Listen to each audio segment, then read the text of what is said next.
शनिवार को दिल्ली में प्रधानमंत्री नरेंद्र मोदी बांग्लादेश की प्रधानमंत्री शेख हसीना के साथ द्विपक्षीय चर्चा करेंगे। यह चर्चा नई सरकार के गठन के बाद किसी विदेशी नेता की पहली द्विपक्षीय राजकीय यात्रा है और यह अहम इसलिए भी है क्योंकि इसी साल बांग्लादेश में इंडिया आउट का अभियान था जो चर्चा में आया।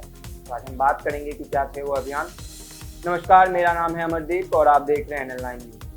प्रधानमंत्री मोदी ने राष्ट्रपति भवन में शेख हसीना का स्वागत किया।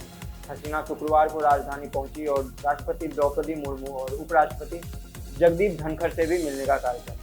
द्विपक्षीय वार्ता में रक्षा, कनेक्टिविटी और बुनियादी ढांचा, ऊर्जा सहयोग, व्यापार और आर्थिक साझेदारी, विकास सहयोग, नदी जल साझाकरण और सांस्कृतिक संबंध जैसे मुद्दों पर ध्यान केंद्रित किया जाएगा। सूत्रों के अनुसार एक रक्षा समझौता और वित्तीय पैकेज, रेल ट्रांजिट समझौते पर भी चर्चा होने की संभावना है। बांग्लादेश कई मामलों में भारत के लिए एक महत्वपूर्ण साझेदार है। भारत एशिया में बांग्लादेश का सबसे बड़ा निर्यात गंतव्य है और वित्त वर्ष 2022-23 में भारत को बांग्लादेश का लगभग $2 बिलियन का निर्यात हुआ। दोनों देशों की 409.6 किलोमीटर लंबी सीमा है जो भारत के किसी भी पड़ोसी देश के साथ सबसे लंबी भूमि सीमा।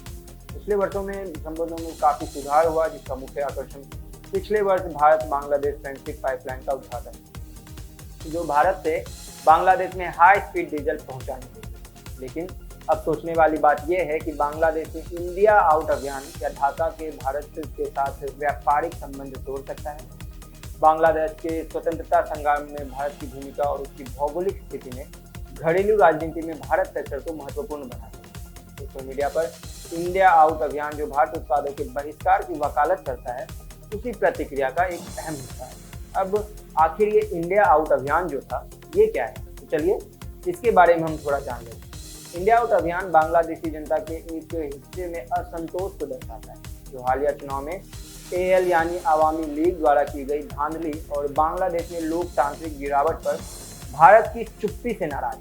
कार्यकर्ताओं का कहना है कि भारत AL का समर्थन अपने आर्थिक और सुरक्षा हितों की रक्षा के लिए करता है, जिससे बांग्लादेश की लोकतांत्रिक आकांक्षाओं को कमजोर किया जा रहा है। अभियान ने सोशल मीडिया यूजर्स को बांग्लादेश और विदेश में भारतीय उत्पादों का बहिष्कार करने का आह्वान किया है ताकि बांग्लादेश के घरेलू मामले में भारत के हस्तक्षेप का विरोध किया जा सके। अक्सर ऐसा देखा गया है कि बांग्लादेश में अगर थोड़ी सी भी परेशानी आए तो इस कार्यों के लिए भारत को जिम्मेदार ठहराया जाता है। उदाहरण के लिए 1975 में जब AL सरकार ने समाचार पत्रों को बंद कर दिया था और राजनीतिक दलों पर प्रतिबंध लगा दिया तो एक पार्टी प्रणाली स्थापित की, तो उसके लिए भी भारत को ही दोषी ठहराया गया। बांग्लादेश के इतिहास में मौलाना अब्दुल हमीद खान भशानी से लेकर वर्तमान में बांग्लादेश नेशनलिस्ट पार्टी BNP द्वारा नेतृत्व वाले विपक्षी गठबंधन तक भारत विरोधी रुख के उदाहरण मिलते हैं। भसानी जो थे वे चीन समर्थक थे और उन्होंने इस्लामी समाजवाद के मॉडल में विश्वास किया।